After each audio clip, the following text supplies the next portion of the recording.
Baik, selamat sore, salam sejahtera untuk kita semua. Assalamualaikum warahmatullahi wabarakatuh. Kembali lagi bersama kita di Kick News.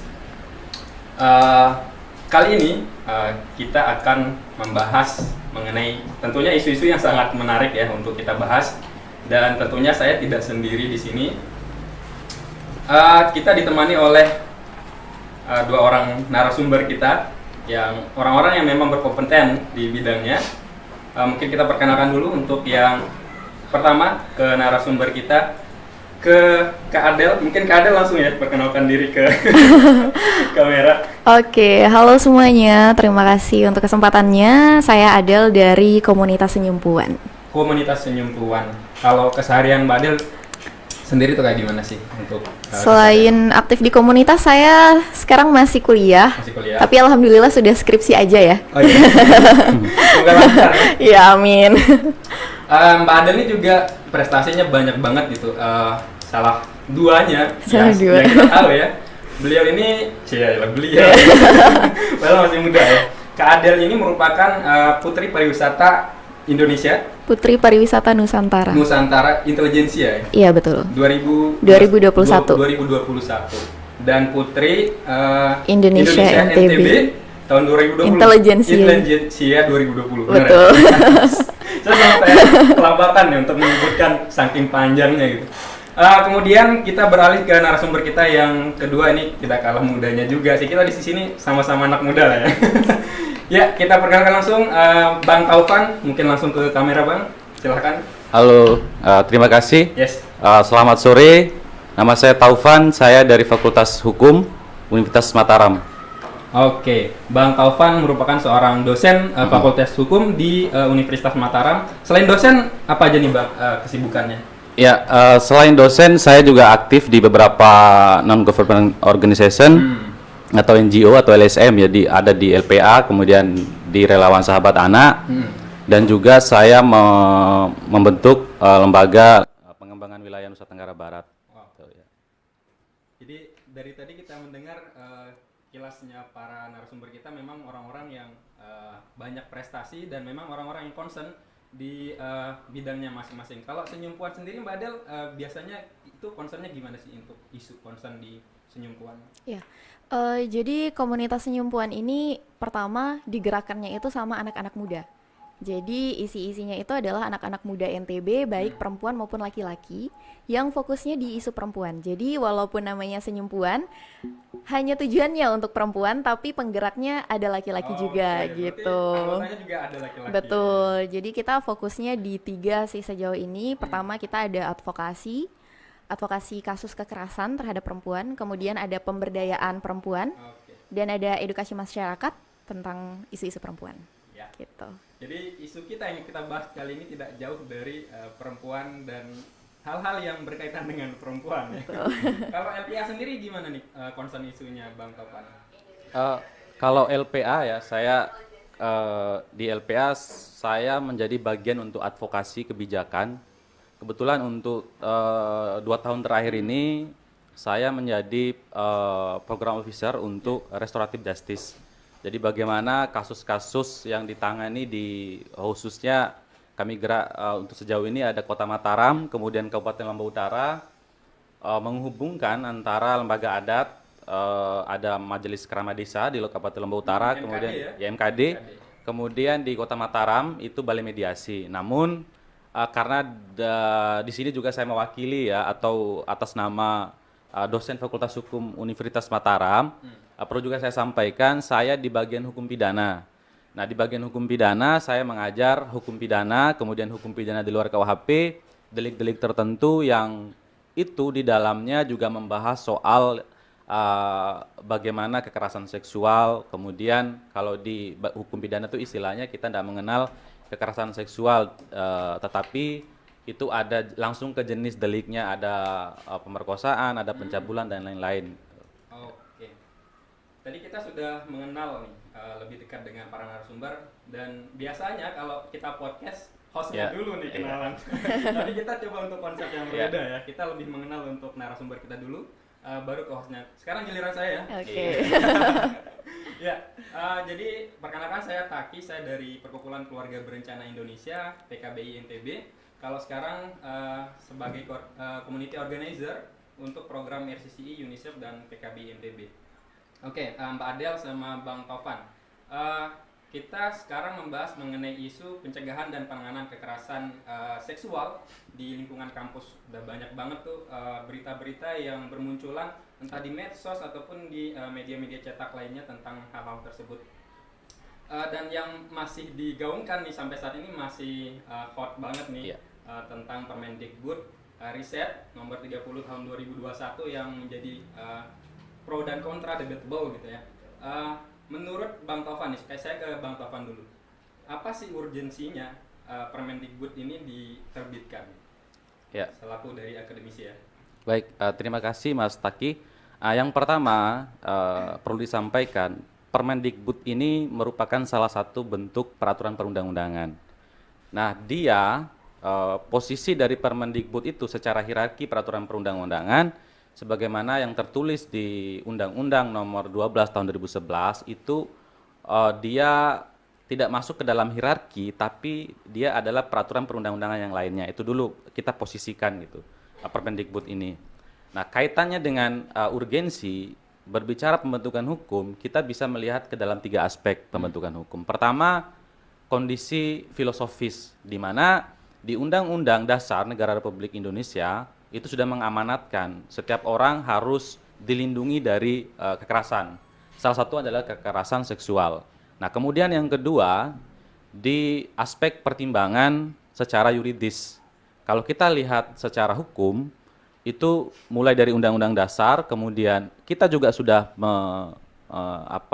sudah meratifikasi Konvensi Internasional untuk Perlindungan Perempuan ya, terkait dengan urgensi. Kemudian di beberapa peraturan sektoral sudah muncul bagaimana dalam kaitannya untuk pencegahan dan penanganan kekerasan seksual. Yang terakhir itu sedang didorong adalah rancangan undang-undang tentang tindak pidana kekerasan seksual. Sebelumnya kita mengenal itu dengan istilah PKS, RUU PKS, sekarang RUU TPKS. Nah, yang kemudian yang ketiga, urgensinya adalah melihat kondisi sosiologis. Nah, ketika kita melihat data ya, kita memang tidak punya data yang baik untuk menjawab persoalan kekerasan seksual. Tetapi misalnya Kementerian Pemberdayaan Perempuan dan Perlindungan Anak, itu dia juga kan, dia ada data, kalau tidak salah Simfoni namanya. Simfoni, jadi mencatat kebanyakan kekerasan yang dilaporkan itu adalah kekerasan seksual, terutama terhadap anak. Nah, kalau kami kebetulan di LPA NTB juga kami mencoba merekap data dari Dinas Sosial dan lain-lain. Memang kebanyakan yang terjadi itu kekerasan terhadap anak, salah satunya adalah kekerasan seksual gitu.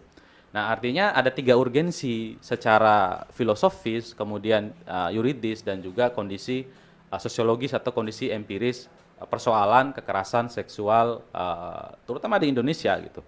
Itu mungkin sementara dari saya. Oke, kalau itu dari sudut pandang Bang Taufan selaku aktivis anak juga dan akademisi juga. Kalau dari sudut pandangnya ini Mbak Adel selaku pemerhati perempuan itu gimana nih? Ya, jadi saya rasa pertama kita sepakat ya kalau kekerasan seksual itu musuh kita bersama gitu. Karena dampaknya terhadap fisik maupun psikologis penyintas itu luar biasa sekali dan sangat berpengaruh pada produktivitas mereka gitu. Jadi sebenarnya angka kekerasan seksual itu kalau kita lihat secara data dia cenderung naik dari tahun ke tahun ya. Termasuk juga angka kekerasan seksual yang ada di lingkungan kampus atau perguruan tinggi. Karena kita juga tahu di tahun 2019 itu ada survei dari kolaborasi hashtag nama baik kampus yang melibatkan beberapa media besar. Itu di sana tercatat bahwa ada 174 kasus kekerasan seksual di perguruan tinggi yang tersebar di 29 kota dan 79 perguruan tinggi. Tinggi ya? Tinggi.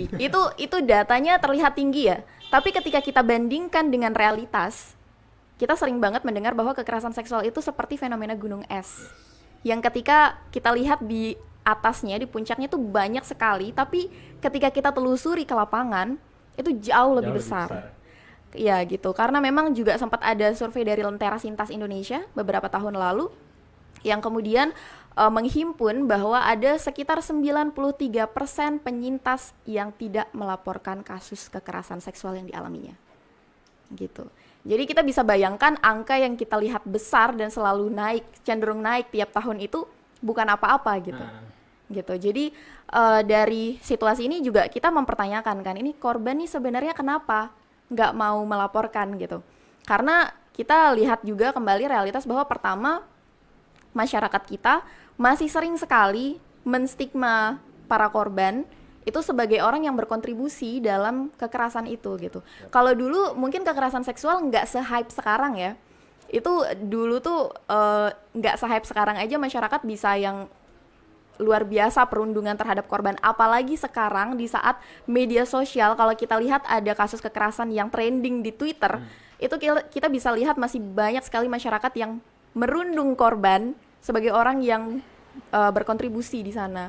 Terus juga selain itu kita tahu banyak sekali fakta-fakta bahwa dalam proses hukum itu korban kita juga sering sekali mendapatkan pertanyaan-pertanyaan dalam BAP yang tendensinya menyudutkan korban.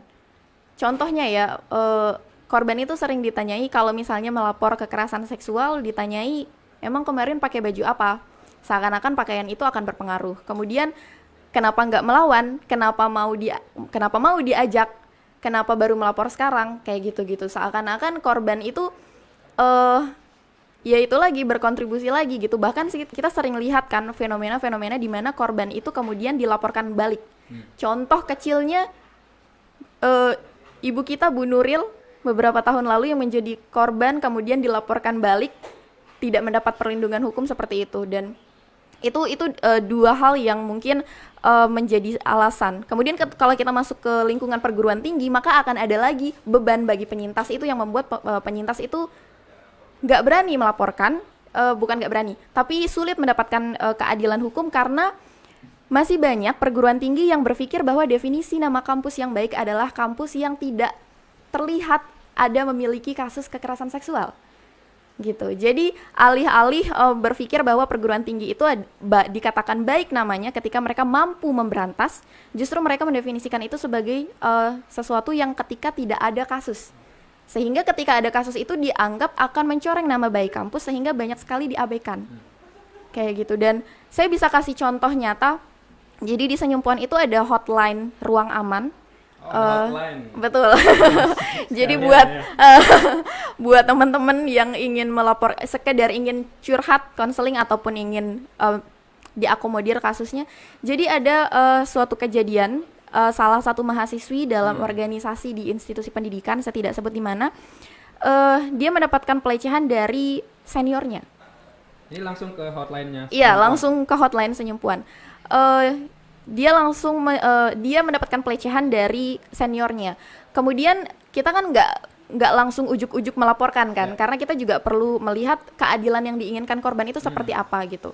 Dan dari korban sendiri menginginkan sebenarnya dari pihak organisasinya itu yang bisa menindak tegas pelaku pelecehan seksual itu gitu. Dan ternyata bukan hanya dia korbannya, tapi masih ada beberapa lagi.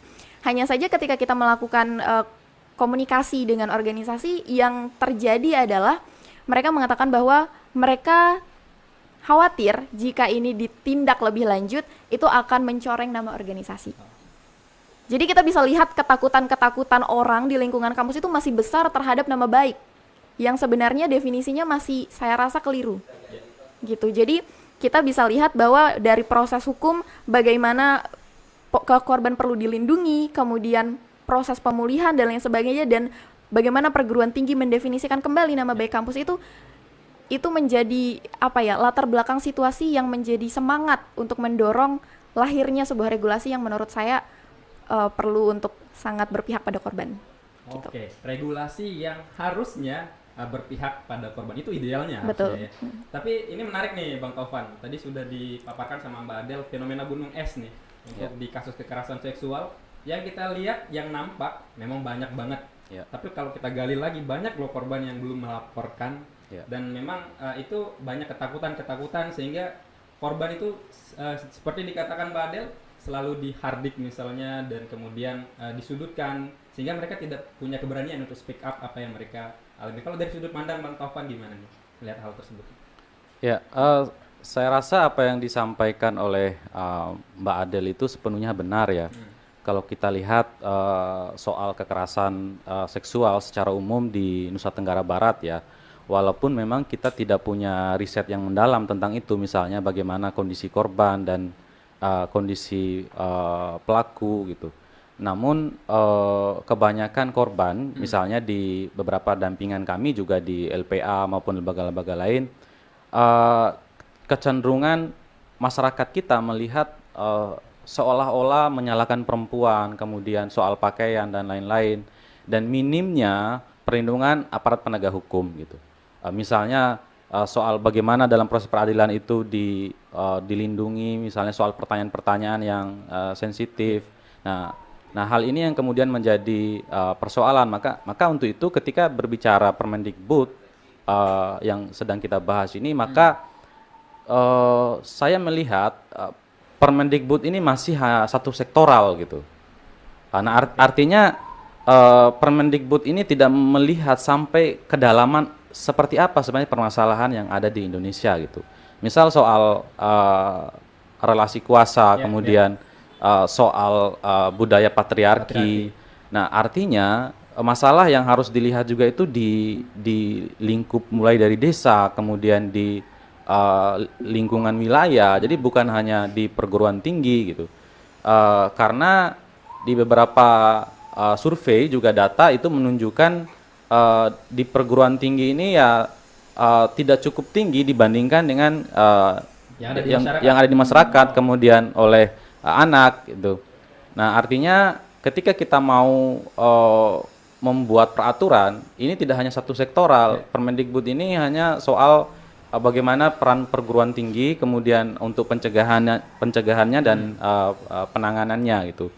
Dan pemerintah daerah sendiri, pemerintah daerah, kemudian pemerintah desa maupun aparat penegak hukum tidak memiliki basis data yang baik untuk itu gitu. Coba tanya di Polda NTB, ada ndak dia data-data kekerasan seksual itu kan hanya yang sampai ke penyelidikan, penyidikan, tapi masalah kekerasan seksual ini ada di bawah gitu. Kalau kita mau mencegah, maka kita harus telusuri bagaimana pelaku, bagaimana korban. Kita juga tidak ingin menumpahkan segala amarah kita terhadap pelaku. Itu sama halnya kita tidak ingin menyelesaikan masalah. Tapi lingkup dari pelaku ini, misalnya dia pejabat desa, atau mungkin dia punya jabatan yang lebih tinggi dari si korban. Artinya ini yang tidak dilihat oleh masyarakat kita. Itu ada pengaruh yang seharusnya dia punya basis data yang baik, kepolisian, kemudian juga pemerintah desa, kemudian pemerintah daerah. Saya sih lebih melihat secara komprehensif, Mas Taki ya. Artinya Permendikbud ini satu sisi saya melihat hanya satu sektoral yang harusnya ini direspon oleh kelembagaan-kelembagaan lain, karena ya tadi ini banyak laporannya terhadap anak. Bagaimana kemudian aturan di tingkat sekolah dasar untuk guru-guru sekolah dasar, karena pernah terjadi di salah satu wilayah di NTB itu guru melakukan kekerasan seksual itu korbannya puluhan. Nah, artinya ini yang harus juga dilihat secara keseluruhan di aspek penanganan, karena kita berbicara penanganan juga harus berbicara ke pencegahannya begitu.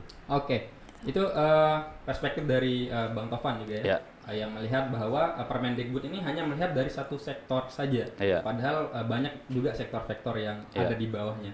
Kalau kita menilik kembali nih untuk Permendikbud yang masih menjadi pro dan kontra di masyarakat sendiri, terutama ada beberapa frase yang digunakan dan itu seolah-olah mungkin let's say lah ya, saya bilang multitafsir untuk beberapa orang, dan seolah-olah itu melegalkan perzinahan lah yang kita biasa dengar di masyarakat. Karena ada frase atas persetujuan korban.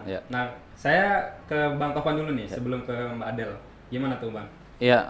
Memang perdebatan yang cukup mewarnai ruang publik itu adalah misalnya atas persetujuan begitu. Seolah-olah ada akronim dari persetujuan itu kan ada seolah-olah sama-sama mau begitulah kalau yang berkembang itu. Cuman saya melihat begini, Jadi posisi Permendikbud ini dia di bawah undang-undang, di bawah secara hierarki peraturan perundang-undangannya. Artinya saya tidak terlalu melihat ini menjadi persoalan gitu. Oke. Karena ketika kita membicarakan Permendikbud ini, saya sih membacanya harus secara keseluruhan ya, secara utuh. Dan saya sangat senang dengan adanya peraturan ini karena mulai berkembang bagaimana perlindungan terhadap korban yang selama ini itu di sistem peradilan pidana kita itu tidak melihat posisi korban, hanya pelaku. Ini seharusnya langkah ini yang saya melihat Permendikbud ini harus mampu memicu lahirnya mengesahkan undang-undang RUU maksud saya TPKS. Ya setidaknya udah ada draft terakhir yang itu bisa kita dorong secara terus-menerus gitu. Jadi frase itu sebenarnya kita kembalikan ke penafsiran dari setiap masyarakat, tapi menurut saya itu tidak Nggak masalah ya. tidak menjadi soal karena kalaupun sama-sama disetujui, ya misalnya sama disetujui, itu kan ada KUHP, ada Kitab Undang-Undang Hukum Pidana. Kalau zina menurut KUHP kita itu delik aduan. Kalau misalnya salah satu pasangannya melaporkan, itu dalam konteks hukum kita.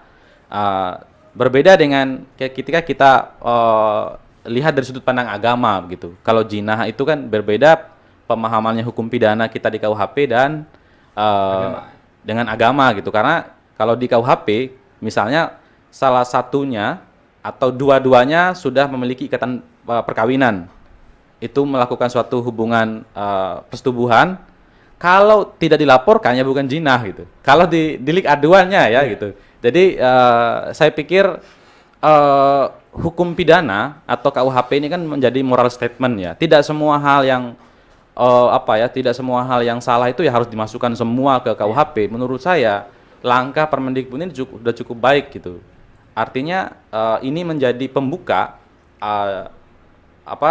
perguruan tinggi maupun sekolah-sekolah untuk merespon hal ini, terutama kalau di misalnya di kampus saya yang Mataram memang sudah ada aturan secara umum ya bagaimana ketika ada masalah. Nah ini yang kemudian harus kita dorong seperti langkah Mbak Adel kan cukup baik. Jadi karena memang banyak yang tidak berani melaporkan. Nah dengan adanya Mbak Adel dengan senyum puan ini setidak-tidaknya itu ada yang curhat. Jadi memulihkan, menguatkan si korban-korban ini, tentu kita harus melawan dengan sungguh-sungguh persoalan kekerasan seksual, terutama benih-benih kekerasan seksual yang dimulai misalnya ya dosen misalnya WA yang modus begitu kan. Makanya kalau saya Mas Taki, kalau mahasiswi WA saya tidak mau balas gitu. Karena bahaya nanti ketika kita bawa bercanda segala macam itu setidak-tidaknya kalau kita lihat Permendikbud ini langkah pencegahan itu harus oleh mahasiswa, oleh dosen dan juga oleh perguruan tinggi untuk. Jadi semua kita harus berperan begitu. Betul. Jadi semua harus punya peran ya untuk mencegah terjadinya kekerasan seksual terutama di dunia pendidikan entah perguruan tinggi, sekolah dan sebagainya. Kalau dari Senyum Puan sendiri gimana nih untuk merespon hal-hal yang sampai sekarang masih menjadi problema ya? Silakan Madel. Iya, jadi sebenarnya perdebatan soal Permendikbud ini setelah saya korek-korek ya, itu banyak sebenarnya. Maksudnya banyak hal gitu. Tapi memang yang paling yang paling trending itu adalah soal frase pasal 5 kan, pasal 5 gitu. Tentang bahwa kekerasan itu adalah jika tanpa ada persetujuan korban. Kalau saya melihatnya begini. Kondisinya adalah selama ini ketika korban itu melaporkan seperti yang saya katakan tadi, baik itu masyarakat maupun aparat hukum itu seringkali mendesak korban untuk seakan-akan mengakui bahwa mereka berkontribusi dalam kasus kekerasan seksual itu gitu kan. Jadi persetujuan korban itu seakan-akan ditentukan oleh orang lain. Bukan atas dasar dirinya sendiri gitu. Itulah mengapa kemudian Permendikbud ini kalau saya rasa ya, saya lihatnya itu justru itu dengan frase tanpa ada persetujuan korban itu, saya rasa itu adalah upaya untuk merebut kembali asumsi persetujuan itu dan hanya bisa ditentukan oleh korban. Gitu. Karena korbanlah yang punya tubuh, korbanlah yang punya otoritas atas tubuhnya, maka korbanlah yang akan bisa menentukan sebatas mana dia nyaman, dia merasa aman, dan dia merasa sudah di batas mana dia kemudian merasa dilecehkan atau dan lain sebagainya. Dan Permendikbud ini kan judulnya saja sudah kekerasan ya. Yang namanya kekerasan itu kan pasti paksaan ya, pasti atas tidak ada persetujuan gitu. Jadi kalau misalnya kita hapuskan, itu kan banyak saran tuh dari teman-teman yang kontra, banyak saran bahwa bagaimana solusinya adalah menghapuskan saja frase tanpa persetujuan korban itu, karena itu tidak akan mengurangi peran dari Permendikbud ini gitu. Tapi sebenarnya ketika frase itu dihapuskan, justru itu akan berpotensi lagi seperti yang lalu, di mana nanti korban itu bisa berpotensi dianggap sebagai orang yang berkontribusi, karena nanti jatuhnya ke tindak asusila lagi gitu.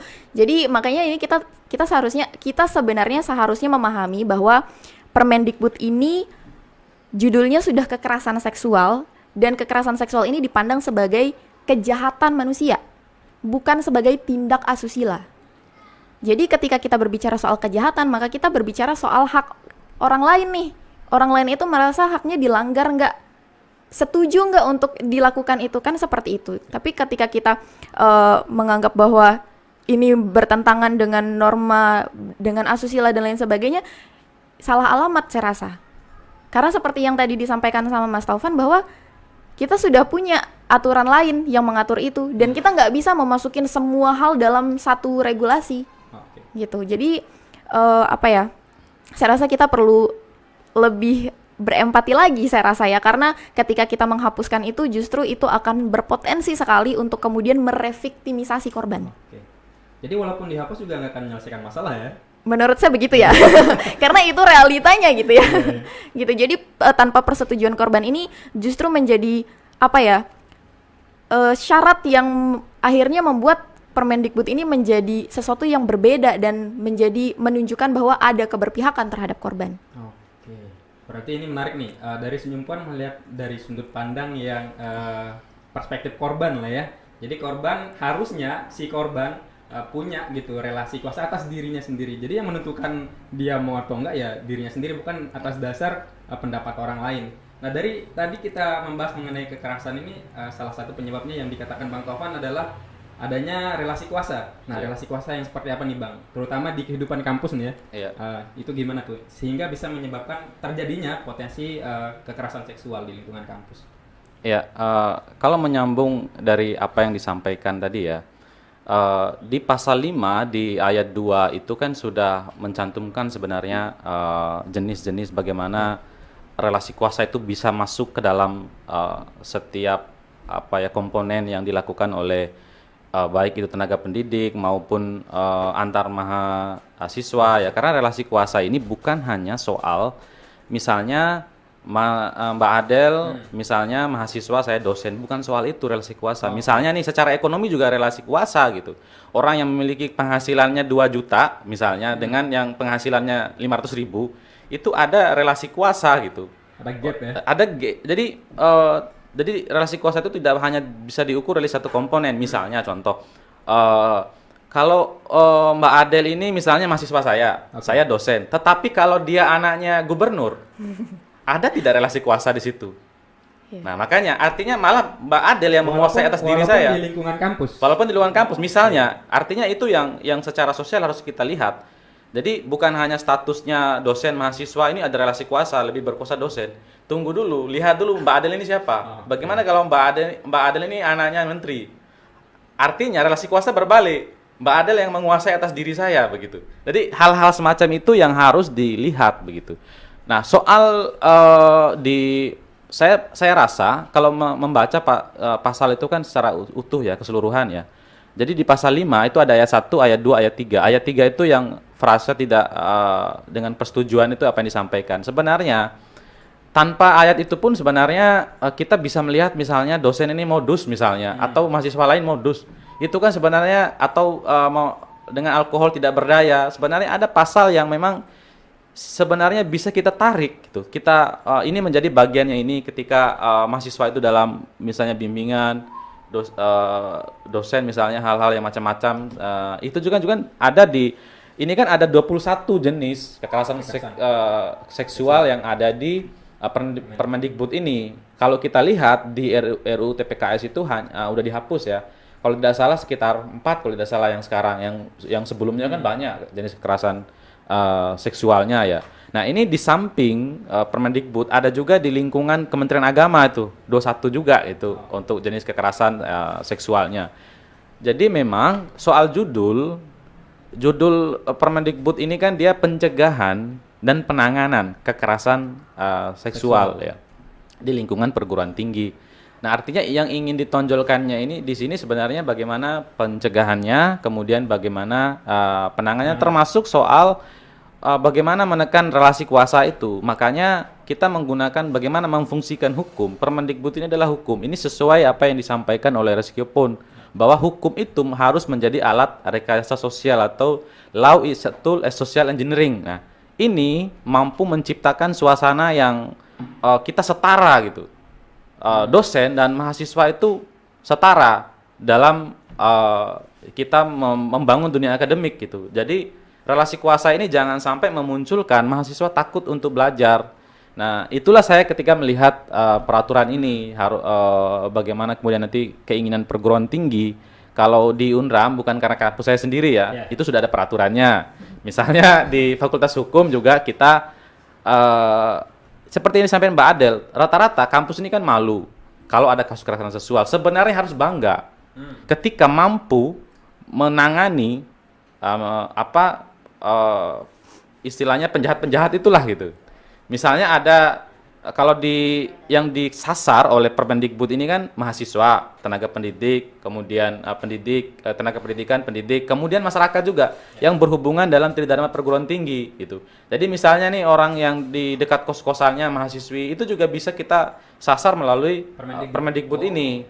Jadi karena dia Permendikbud memang di Permendikbud itu yang dia sasar itu sanksi administratif, karena yang boleh mencantumkan sanksi pidana itu hanya undang-undang dan perda. Tidak boleh di peraturan menteri itu ada sanksi pidana. Tapi ini menjadi semacam ini kan semacam menjadi apa ya sinyal begitu bagi semua, karena ya antar mahasiswa kekerasan seksual kan tidak harus dosen sama mahasiswa atau mahasiswi, tapi juga antar teman-temannya gitu kan, karena ada beberapa kasus terakhir di salah satu perguruan tinggi ya. Nah, dengan adanya ini kan kita punya ya semacam pedoman gitu, walaupun di peraturan menteri ini mengamanatkan juga perguruan tinggi harus membuat yang namanya pedoman. Di samping itu harus membuat satgas untuk penanganannya nanti gitu. Kalau satgas dalam bentuk gimana nih kalau satgasnya? Nah, kalau di Permendikbud ini satuan tugas yang dimaksud adalah untuk pencegahan dan penanganan ya. Itu ada di pasal 23, itu isinya itu ada dosen, ada termasuk mahasiswa gitu. Jadi semua unsur itu ada. Semua unsur, misalnya satuan tugas ini juga yang kemudian menelusuri ada pelanggaran-pelanggaran yang dilaporkan, dan juga kasus kekerasan seksual ini kan kita harus terbuka nih, buka dulu curhat, kan jarang yang mau terbuka mahasiswi ini, dan ada stigma itu tadi gitu, seolah-olah ketika perempuan itu dilecehkan itu di masyarakat kita menganggap rendahan, itu yang harus kita hindari. Saya rasa dengan adanya satuan tugas ini bisa kita kombinasikan dengan yang ada sekarang itu fungsi majelis etik ya. Jadi kasus di kampus kami gitu juga, kalau ada pelanggaran laporan itu kan majelis etik dulu, tapi itu sebenarnya tidak menghilangkan proses pidana gitu. Dengan adanya peraturan Mendikbud ini tidak menghilangkan proses pidana sebenarnya, tapi ini lebih menambah gitu, menambah sanksi. Jadi tidak harus nunggu kasusnya selesai, tapi harus bisa ditindak dengan peraturan menteri ini begitu. Ya. Jadi menarik ya, semakin ditelisik semakin iya. Kalau di Permendikbud ini kita bacanya itu harus semua gitu, karena ada di pencegahan sendiri itu ada 3 komponen ya. Pencegahan kaitannya dengan tata kelola, kemudian terkait dengan pembelajaran, kemudian membangun budaya. Kalau di Permendikbud ini kemudian penanganannya dia sasar itu untuk maksud saya pencegahan itu dari dosen, kemudian oleh mahasiswa dan juga oleh perguruan tinggi begitu. Yang ada artinya dia semua melihat disasar semua nih potensi-potensi yang memang harus disikapi oleh sebuah peraturan, termasuk misalnya dosen minta bimbingan di luar. Nah, lewat peraturan menteri ini harus ada persetujuan Kaprodi. Jadi nggak boleh asal ketemu nih, saya dosen misalnya ada mahasiswi gitu kan, ayo ketemu di kafe ini atau ke rumah. Nggak boleh kalau tidak ada persetujuannya Kaprodi, harus ada tanda tangan. Nah, artinya ini bagus gitu. Jadi menghindari modus-modus dosen yang sore misalnya atau di luar begitu ya. Oke. Tapi kalau tadi misalnya ada dosen yang mau bimbingan sama mahasiswa kasih bimbingan, harus ada tanda tangan Kaprodi setidaknya. Kalau di luar ya, Kalau kalau dilakukan di luar ya, ini katanya Permendikbud gitu. Iya. Tapi seandainya terimplementasi, apakah itu bisa setidaknya mencegah terjadinya hal-hal yang tidak kita inginkan? Ya, namanya pasti ada itu ya. Kita tidak bisa menghindari soal pelanggaran-pelanggaran, penyimpangan. Untuk itulah keberadaan hukum itu memperketat sebesar mungkin ya potensi niat jahat manusia. Karena konsepnya manusia secara filosofis pun dia punya yang namanya insting itu gitu. Tapi dengan adanya peraturan dia itu membatasi begitu. Termasuk soal kekerasan seksual begitu ya. Thank you Bang Topan. Ya. Kemudian nih kita ke Mbak Adel. Kalau dari ini untuk Permendikbud nomor 30 tahun 2021 ini banyak banget respon dari unsur masyarakat. Entah antar pemerintah pun kadang kontra gitu. Yeah. MUI pun sangat menentang keras hal ini. Tapi Kementerian Agama menyetujui karena idealnya hukum itu dibuat untuk melindungi si korban dan supaya tidak terjadi lagi hal-hal yang tidak diinginkan. Nah ini gimana nih respon dari Senyum Puan sendiri melihat banyak banget antusias masyarakat kita yang entah dia di pro ataupun di pihak kontra melihat hal ini tuh sebagai kayak gimana gitu untuk di Senyum Puan? Iya, sebenarnya kalau kita lihat perdebatan di publik ya. Tujuan kita tuh sama sebenarnya. Karena saya lihat dari pihak pro maupun kontra itu, yang kontra itu bukan kontra terhadap Permendikbudnya sebenarnya, tapi kontra terhadap frasenya. Hanya itu saja. Jadi kalau kita katakan apakah Permendikbud ini kemudian banyak ditolak oleh masyarakat, saya rasa masyarakat kita satu suara untuk bagaimana caranya kita bisa mencegah dan memberantas kekerasan seksual itu gitu. Kemudian ketika kita masuk di frase-frase tadi, mungkin Mas Taufan lebih paham ya, tapi saya baca-baca gitu bagaimana cara kita menalar hukum yang ada di Indonesia gitu kan. Jadi kan kalau kita di Indonesia tuh cara menalar hukumnya adalah apa yang tidak diperbolehkan berarti itu dilarang. Jangan dibalik-balik gitu kan. Jangan kemudian kita tafsirkan bahwa apa yang tidak dilarang berarti diperbolehkan. Nah, itu kan berbeda penalaran hukum kan gitu. Nah, jadi kita bisa tahu bahwa dari sini tuh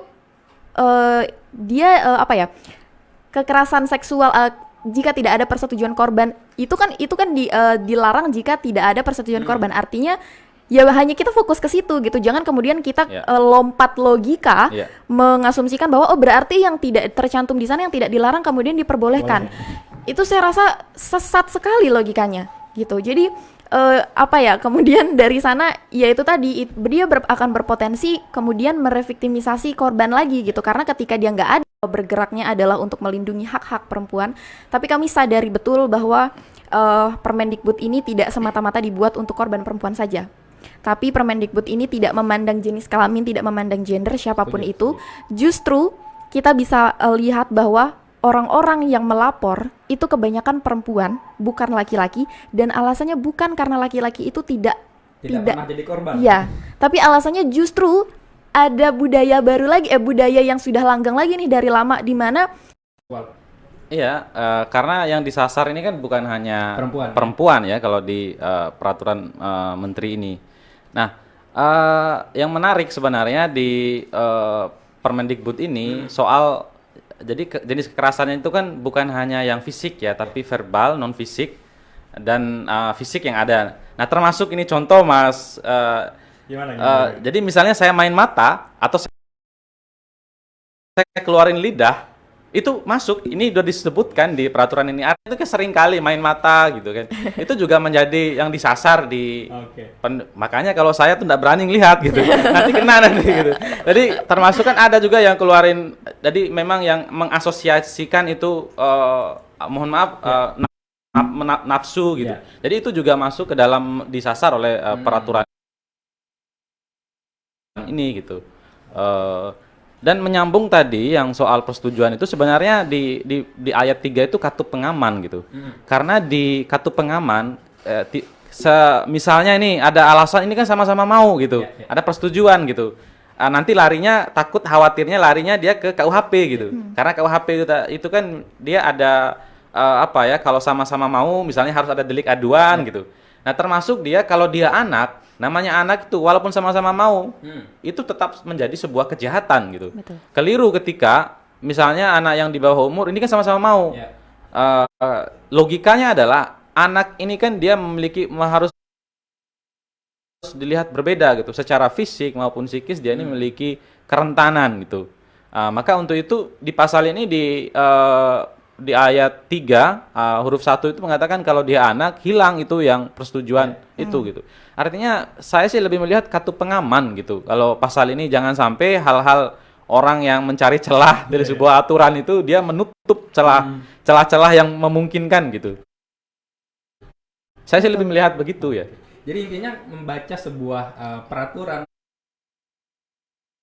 harus holistik ya. Betul sekali ya. Jangan sepotong-sepotong. Gitu. Iya betul. Ini bisa jadi sarana juga buat kita memberikan knowledge buat teman-teman di rumah ini. Banyak sekali seperti dikatakan Mbak Adel, Kak Adel, logikanya sesat ya. Iya betul, dan tadi sedikit Mas Taki menyambung yang tadi masalah konsensus itu, konsensus itu tidak hanya tidak dapat diberikan ketika dia berusia di bawah usia, tapi juga ketika kondisinya adalah mereka dalam kondisi tidak sadar, kemudian ada cacat fisik atau ketidakmampuan psikis gitu, itu juga bisa. Jadi teman-teman di perguruan tinggi pun juga akhirnya apa ya, bisa gitu untuk menentukan apakah saat itu dia konsensus atau tidak. Jangan mentang-mentang kemudian oh dia bukan usia anak, dia sudah mampu, tapi kondisinya lihat lagi gitu. Jadi perlu ditelisik lagi ya. Betul. Secara holistik, secara menyeluruh. Ini kita sudah banyak banget membahas tentang kekerasan seksual, dan di Perda ini pun juga kita membahas baik dari perspektif narasumber kita selaku akademisi dan selaku pemerhati perempuan. Nah, untuk teman-teman di rumah nih, untuk supaya tidak sesat logikanya nih, mungkin Bang Topan ada tips nggak nih supaya ini tidak terjadi simpang siur yang berlanjut gitu? Ya, baik. Sebenarnya salah tafsir itu kan sudah dimulai misalnya dulu ketika kita memaknai KUHP, beredar gambar-gambar. Kita itu seringkali membaca peraturan itu hanya dari share-share di internet. Kalau saya langsung download. Nah, caranya download di website yang memang terpercaya. Caranya download full gitu. Jangan setengah-setengah. Nanti kalau lihat, apalagi lihat berita kan sudah ya namanya harus menarik begitu ya, harus kontroversial biar diklik gitu. Jadi kita harus menghindari itu. Kalau saya ketika itu beredar, saya langsung buka peraturannya gitu. Ya memang tidak ada peraturan yang sempurna ya. Untuk itu kalau di Permendikbud ini memang ada peluang untuk ditafsirkan seperti yang disampaikan tadi. Namun kita sih melihat bagaimana kita mengambil sudut baiknya, misalnya sebagai katup pengaman dan lain-lain. Itu sih Mas Taki. Jadi downloadnya jangan di Blogspot, yang langsung di JDIH-nya gitu ya. Di sumber terpercaya ya. Gitu. Tips dari Bang Topan harus download full ya, dibaca dari awal sampai akhir biar teman-teman nggak salah tafsir lagi, sehingga nggak sesat logika lagi. Kalau dari Mbak Adel gimana? Iya, sebenarnya sesat logika itu adalah salah satu tantangan masyarakat Indonesia yang perlu kita perbaiki gitu. Jangan karena sampai jadi tren ya. Ya betul. Begitu, jangan sampai kemudian kita bahkan orang-orang yang ada di institusi pendidikan yang kita ekspektasikan mereka justru punya logika yang tepat gitu, justru pada akhirnya mereka yang menyesatkan logika itu sendiri. Dan saya rasa betul tadi harus dibaca dari sumber terpercaya dan secara lengkap. Kemudian ketika kita berbeda perspektif, kita uji perbedaan pendapat itu kita uji supaya ini efektifnya seperti apa, yang mana yang lebih efektif. Jangan kedepankan sentimen ya. Oke. Itu saya sedih sekali ketika kita mengedepankan sentimen berbasis ini itu gitu, karena yang kita lihat di sini adalah kondisinya sudah sangat darurat. Kita perlu menaruh keberpihakan kepada korban, dan yang efektif itu seperti apa gitu. Jadi mungkin kenapa nih tiba-tiba ada frase tanpa persetujuan korban, memang kondisi lapangannya seperti apa sampai ini penting gitu. Itu juga perlu ditelisik, jangan kedepankan sentimen gitu. Jadi banyak diskusi, banyak baca gitu. Banyak diskusi, banyak baca biar nggak sesat logika. Oke. Ada 2 tips tadi dari narasumber kita. Pertama, harus download secara holistik, secara penuh ya, sumber yang kita baca. Kemudian supaya tidak sesat logika ya, kita memang harus pahami betul apa yang isi dari di sini kita membahas tentang Permendikbud nomor 30 tahun 2021. Begitu ya? Ya. Ya. Kalau dari saya sendiri selaku host, ada nggak sih misalnya bantuan apa yang bisa kita berikan untuk korban kekerasan seksual? Kalau dari Senyumpuan mungkin dengan hotline dan pendampingan lain sebagainya. Kalau dari ini Bang Taufik untuk LPA mungkin? Ya, untuk ini ya, di aspek pencegahan maupun di penanganan ya. Di pencegahan ini kan kita banyak program ya yang sudah dilakukan karena saya di beberapa NGO, bukan hanya di LPA, juga ada kita di Relawan Sahabat Anak yang concern di masalah korban. Program-program memang pendampingan terutama soal kita berbicara kekerasan seksual ini kan bagaimana kita memperkuat budaya masyarakat, karena itu di stigma. Jadi kita harus melihat itu bagaimana peran orang tua, peran masyarakat dengan yang kami lakukan itu adalah memperkuat aspek literasinya, mengenalkan anak-anak, kemudian bagaimana tanggung jawab keluarga, bagaimana tanggung jawab dari masyarakat gitu. Jadi program-program yang kalau di LPA itu kan kita kerjasama dengan UNICEF, Asia Foundation, beberapa NGO lainnya ya. Nah, untuk di aspek penanganan kita punya bantuan hukum ya, itu secara gratis kalau di LPA untuk penanganan ya, aspek penanganan misalnya mulai dari penjangkauan, kemudian pendampingan terkait dengan hukumnya pelaku maupun korban begitu. Begitupun di Relawan Sahabat Anak korban. Nah, kalau di kampus sendiri upaya pencegahannya itu memang ini yang perlu menjadi catatan kita bersama. Kalau kita lihat amanah dari Permendikbud ini kan banyak, termasuk menyusun pedoman, kemudian bagaimana suasana akademik, tata kelola, peran perguruan tinggi gitu. Nah, yang sejauh ini sudah dilakukan yang optimal, kita memang ada lembaga untuk konsultasi itu ya, mahasiswa yang mau konseling, lembaga konseling. Sosialisasinya mungkin belum ya, dan saya rasa itu menjadi bagian yang baik untuk kita di aspek pencegahan. Penanganan pun demikian gitu, ada majelis etik yang akan sidang gitu. Tapi harus jadi catatan, bukan menghilangkan proses pidananya. Untuk ke depan mungkin yang harus dilakukan ya, mungkin kalau masih ada waktu buat saya, silakan. Ya. Ke depan yang harus kita lakukan, dari awal saya mengatakan ketika kita melihat kekerasan seksual ini bukan hanya kita lihat di konteks perguruan tinggi begitu. Betul. Ya, namun kita melihat ini secara keseluruhan ya. Nah, ini bagaimana kemudian peran dari pemerintah daerah, provinsi, kemudian pemerintah daerah kabupaten kota, kemudian sampai ke tingkat pemerintah desa begitu. Jadi kalau kita lihat DP3 2KB itu kan sudah ada juga di lingkup itu gitu. Kemudian di kabupaten kota ini juga harus menjemput soal kekerasan seksual ini, isu-isu untuk pencegahan, kemudian untuk penanganannya bagaimana gitu. Karena selama ini kita hanya melihat satu sektor. Ini harus kita lihat secara keseluruhan, termasuk meningkatkan budaya literasi untuk mencegah gitu. Itu yang kami lakukan sejauh ini, dan juga ketika berbicara peraturan itu harus dipersiapkan komponen untuk menegakkan itu gitu. Nah, misalnya kalau ini untuk Permendikbud artinya berlaku di perguruan tinggi.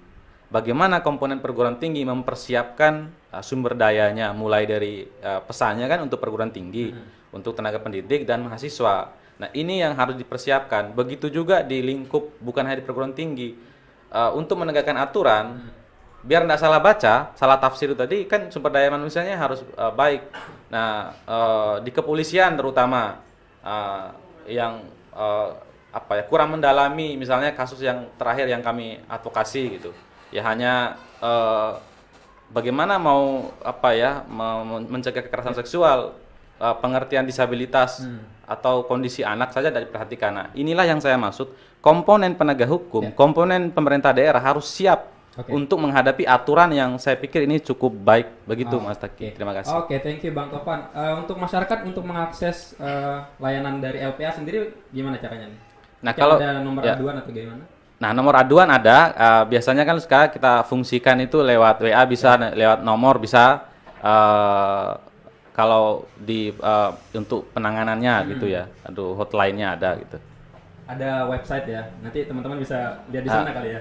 Iya, tapi memang paling cepat, karena saya ini bukan bagian di bantuan hukumnya ya, jadi perlu saya jelaskan di LPA itu saya bukan bukan pengurus LPA, tapi saya akademisi untuk mendampingi beberapa program, bukan bagian dari LPA gitu ya, saya bukan struktur LPA, tapi saya adalah akademisi Fakultas Hukum Universitas Mataram. Yang gitu. sering berdampingan dengan LPA. Betul sekali, karena akademisi dengan NGO itu kan dia harus berdampingan gitu. Betul. Jadi tidak bisa kita hanya di kampus saja gitu, tapi membantu program-program pencegahan, bagaimana penanganan, termasuk saya banyak belajar data-data yang kami dampingi, justru banyak yang ada di NGO gitu. Seperti komunitas-komunitas ini yang saya rasa itu sangat dekat dengan masyarakat, tahu betul dia, karena kan di LPA itu langsung mendampingi, tahu betul suasana batin, suasana psikologis korban itu tahu gitu. Jadi itu Mas Taki. Langsung terjun ya. Iya, ya betul. Luar biasa. Ya, tepuk tangan untuk Bang Tovan. Terima kasih atas informasi.